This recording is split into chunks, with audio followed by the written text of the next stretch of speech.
आज हम बात करते हैं कि निसंतान दंपति की मेल फीमेल दोनों की रिपोर्ट नॉर्मल होने के बाद बच्चे पैदा क्यों नहीं होते, उस पर बात करते हैं। आपने देखा होगा कि डॉक्टर बोल देता है वो देखो मेल की भी रिपोर्ट हर नॉर्मल है, फीमेल की भी नॉर्मल है, फिर भी बच्चे क्यों नहीं होते, या डॉक्टर वहाँ तक क्यों नहीं पहुँच पाता जिसकी वजह से बच्चे नहीं होते।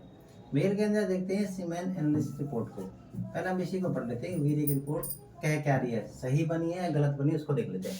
टोटल स्पर्म काउंट यदि किसी का 90 है, इसको समझ लेते हैं। पश्चैल 10 से 20 है, ठीक है। उसके अंदर यदि active motile 60%, SM sluggish motile 20%, non motile 20% है।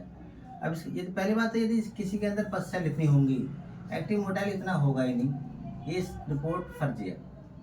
दूसरा क्या, किसी रिपोर्ट के अंदर आपने देखा होगा कि स्पर्म डिफेक्ट्स नहीं होते, है ना, वो भी रिपोर्ट किसी काम की नहीं है, सब कबाड़ है।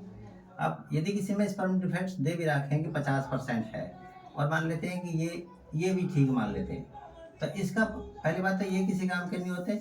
दूसरा क्या है, 50% यदि है स्पर्म डिफेक्ट है तो भैया ठीक है, एक्टिव मोटाइल 60% हो ही नहीं सकते, ठीक है। ये फर्जी रिपोर्ट है, रिपोर्ट के चक्कर में ना पड़े। दूसरा हम बात कर लेते हैं मेल के अंदर, फीमेल के अंदर बात कर लेते हैं, मेल होगी।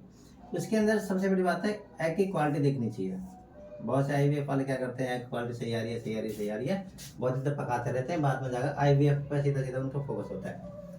दूसरी बात क्या हो सकती है, बेबी कंसीव वाली डेट को संबंध न बनाना, ये भी एक वजह होती है। स्ट्रेस भी होती है, और बैलेंस डाइट यदि कोई नहीं ले पा रहा, ठीक है, वो भी एक वजह होती है कि रिपोर्ट नॉर्मल होने के बाद बच्चा ना होना। और सबसे बड़ी जो समस्या है, मैंने कई बार बता दिया कि लिकोरिया यदि किसी को है तो उसकी वजह से बेबी कंसीव नहीं होता है, यदि हो भी जाता है तो मिसकैरेज हो जाता है।